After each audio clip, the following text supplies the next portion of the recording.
Ladies and gentlemen, this is Paul Geraci, fencing master with the USFCA and the International Academy of Arms, here at the 2022 Ascalon Sword Festival. We're about to see the gold medal bout for the Youth 14 men's foil competition.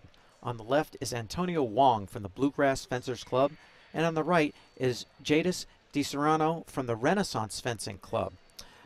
Joining me in the booth, as always, is my learned colleague, Dr. Joseph Streb, 16-time world team member and 5-time national champion.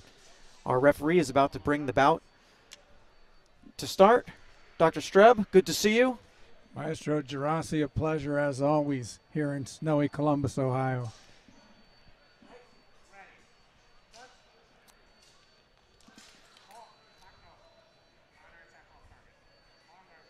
Mr. Desereanno coming forward, showing a big preparation, gets hit in preparation. There he lands something instead of coming forward with showing a high line. He goes straight for the target and lands it. Mr. Desereanno's been in the finals before, I think when he was in various other youth events. This will be a 15-touch bout. That looked like an attack from the left, and in fact it is. Mr. Wong ties it up, and our fencing officials are going to check the video replay to see whether or not the call was correct. And he identifies that his call was correct.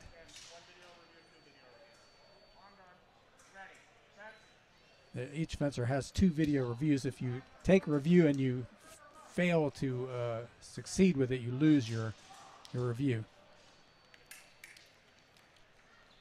It's amazing to see these fencers have such powerful lunges at such a young age. Well, to get to this level, they have to have something going for them. And so both these fencers are quick, as we would expect, quick hands and good legs, a lot of drive on the attack. There's a yellow card for ducking to Mr. Desereanno. Ducking is technically a covering target. If he gets 2 of those, he loses a touch. The first one's just a warning.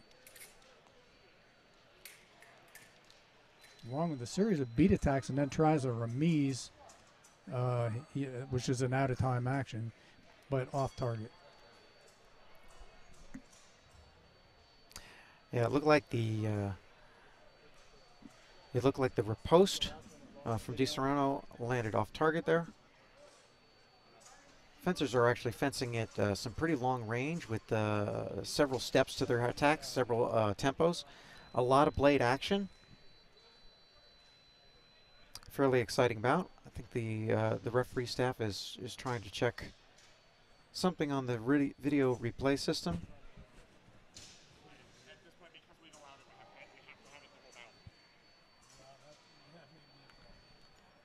I can't start and then not have video in the middle.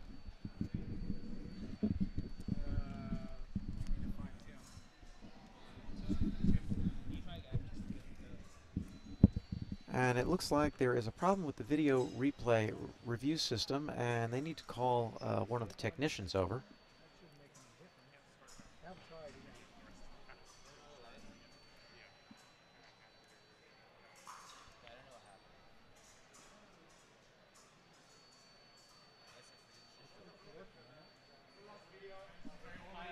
Hit each other and let me see something.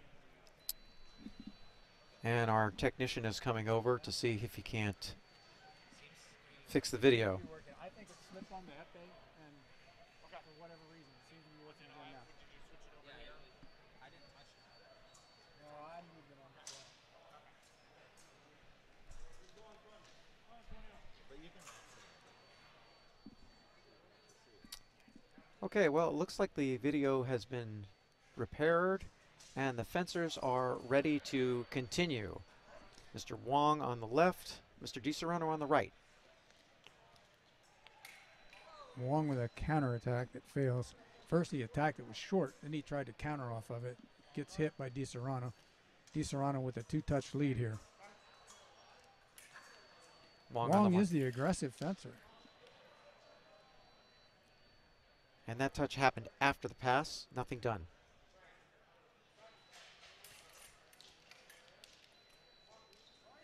Well, that was an interesting action.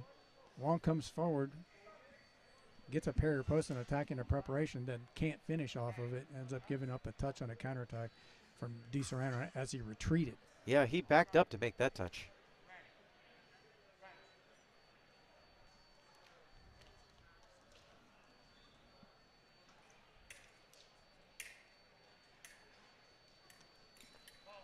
Wong with the blade Beat control. attack by Wong off target. Desereanno has something of a reach advantage here. It looks like both of them have long attacks, but that reach advantage, even in foil, can make a big difference. In epee, certainly, it's a major difference. Wong showing that point in line, now taking over the right away. Oh, but a preparation allows Desereanno to come in and score that important touch. Desereanno with a 4-touch lead. That's significant. And there's just an attack, shows in the high line, finishes in a low line. Nice leg drive to it. Good touch.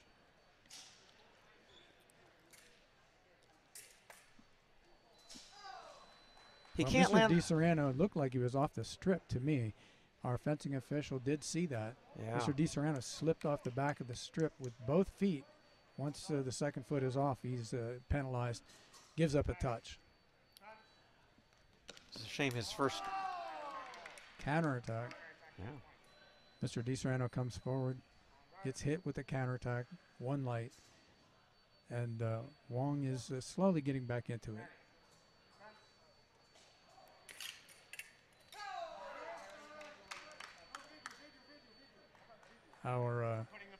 The coach for Mr. Wong has asked for a video replay, and his coach is a well-known coach in foil, and Yes, he is.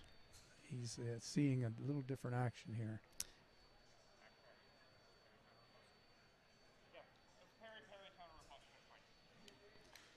And the So call. after consulting the video, our fencing official sees it as the same way he called it originally.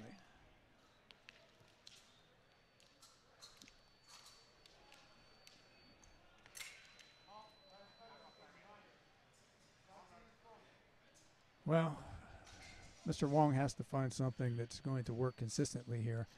I think Mr. Wong might even need to slow the game down a little bit. It's been fast, fast, fast.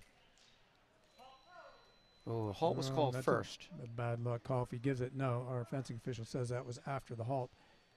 I think he called halt because the blade got trapped in the arm.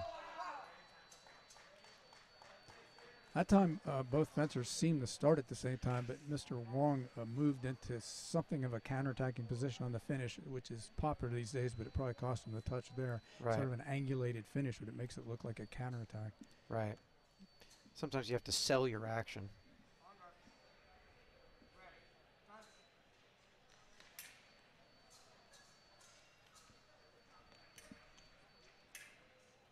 Wong's getting the opportunities. There's a counterattack off target, stops the action. Mr. Wong started early. He's been doing that quite a bit during this match.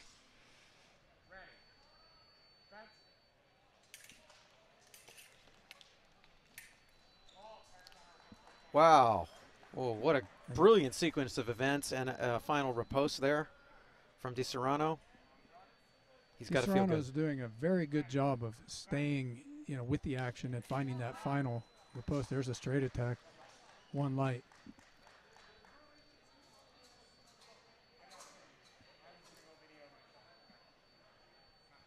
Mr. Desereanno asked the referee whether his action was continuous or was actually two actions. He got the one light, so it didn't matter. That's certainly continuous. And there's another attack by Desereanno, opening up a commanding 11-3 lead. What would you do if you were Mr. Wong at this point in time? Well, as you might have mentioned earlier, he might want to slow the tempo a little bit.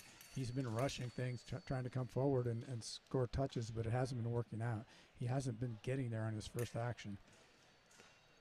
And then he's getting pair riposted or he's getting countered. And there's just another straight attack. He might to the shoulder. He might even be gripping that foil too hard. It seems like a lot of his touches are not firing or just slipping off.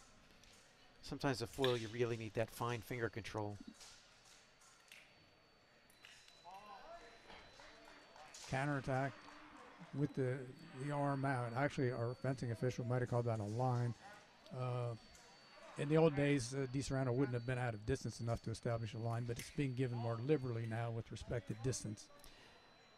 That's a Sabre influence. Mr. Desereanno penalized here. He already had a yellow card, so he turned, illegal turning of the body there, and ended up giving up a touch.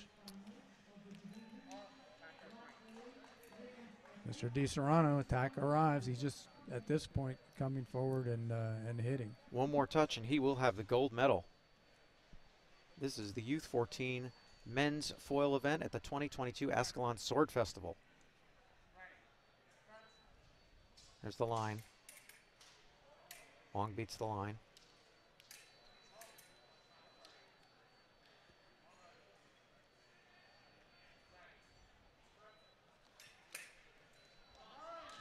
Mr. Desereanno tries the circus move there, invited his opponent to attack him with a straight attack, picked it up, tried to flick at his shoulder, missed it, ends up giving up a touch. He actually landed it, but he landed it flat. He didn't land it correctly. But at 14-4, I guess you can have a little fun.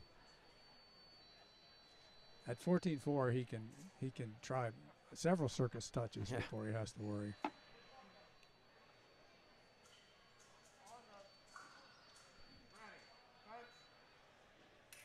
There's the line again.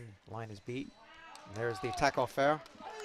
Nice finish there by Mr. Wong. If he would have had several of those earlier in the bout, it might have made a big difference. Yeah.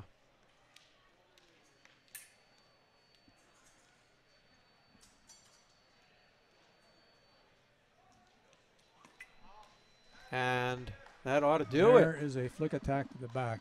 Those were quite common 15, 20 years ago. We don't see them much these days because oftentimes the counterattacks will land and block them out. But Desereanno does it, gets the circus finish. Jeidus Desereanno, our gold medalist.